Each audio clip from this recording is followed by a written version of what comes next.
Hey, it's Bob here. Would you like to capture the sounds from your TD30 module straight into your DAW? You know, what you're hearing in your headphones. Do you want to capture them as individual tracks into your DAW? Well, I'm about to show you in the video. And if you like what I'm doing on my channel, please subscribe. If you like this video, please give it the thumbs up. I am doing this independently. Obviously no one's paying me for my content. Who'd want to do that? But I do value my independence, and if you value it, please subscribe. It keeps me going. Alright, let's go to the video. So turning to the back of the TD30 module, you'll see there's 8 direct out channels. There's also some MIDI out channels, and for those of you that want to know how to do MIDI recording from that, check out my other video, the links are below. Now, on the back of the TD30 module, there's 8 direct outs. They're stereo jack plugs. So just plug up all 8. Personally, I use an 8-channel loom, so I've got color coding. So when I go to the USB interface, I know exactly what color belongs to what drum on my TD30. And it's just a simple matter of plugging them all in.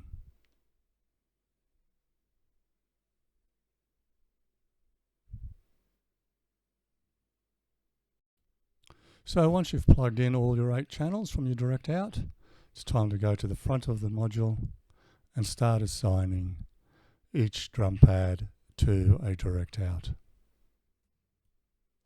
So let's go to the setup button. You'll find that just below the display and between the group faders. Give it a press and you'll see an option there now which talks about output. So press F1, output. And now you can see this is where you can assign each pad to the channels. So it's got direct, and then down the left hand side, 1, 2, 3, 4, 5, 6, 7, 8. There are the direct outlet numbers. And across the top you can see some letters and numbers. K for kick drum, S for snare drum, and so on. We'll have a look in more depth in that in a minute. All right, now I should say, just before we move on, if you want to find your way back quickly, the best thing to do is just press the kit button and you're back. Okay, now let's go and look in depth. We'll quickly set this up again. Press the setup button, F1, and we're on to the output assignments. Let's go assign a few. So to quickly assign a pad, the quickest thing you can do is just quickly strike that pad, and as you can see, it goes across to the pad you've just hit.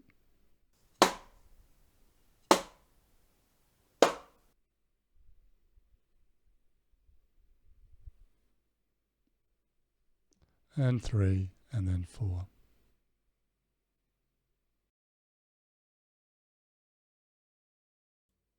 Now, if you want to assign your mix-in songs so that you can record that at the same time in your DAW, just press F3 to the other tab, and then on there, at the top, you can see mix-in and USB songs. So depending which one you use or both, just assign that. So in my case, I've assigned them to the Direct 5 channel.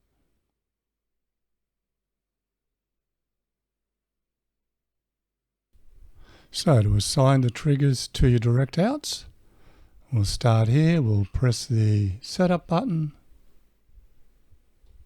We'll go across to the output. And then we're in the direct tab. You can see all the assignments there already. Down the side there is the direct outs, and up the top are your trigger pads. Now let's go and look to the other, and let's have a look at doing the mix-in song, which is the one there. Now what you use is your cursor arrows here. So if you go down, you can see what you're doing there is actually assigning the channels for that area. And what we're going to do is we're going to go across to the mix-in. And again, we'll get there yet. All right, and now let's press it down. And you can see there, you select the one that you want. The idea being, for me, I grouped all my toms to channel 6 or direct out 6, and I put my mix in to direct out 5. And once you've got that, all you really need to do is press your kit button and everything is saved.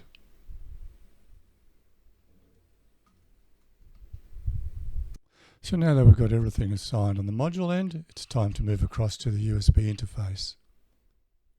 So I just use an old Tascam interface. It gives me 8 channels up front, which is really great. So I just directly patch direct out 1 to channel 1 on the interface, direct out 2 to channel 2 on the interface, and so on.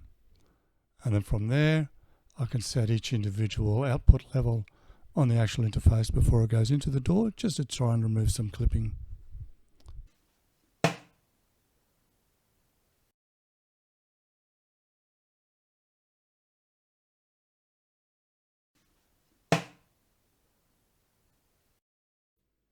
So now that you've set up your module, you've set up your interface, it's just a matter of going to your PC or laptop, set up your DAW, and start recording individual tracks from there. Now I'm not going to cover all the DAWs. I use Cakewalk and I'm flat out using that, but anyway, I've got it set up. Here's a quick sample of a couple of snare drum hits with it. If you like what I'm doing, please don't forget to subscribe.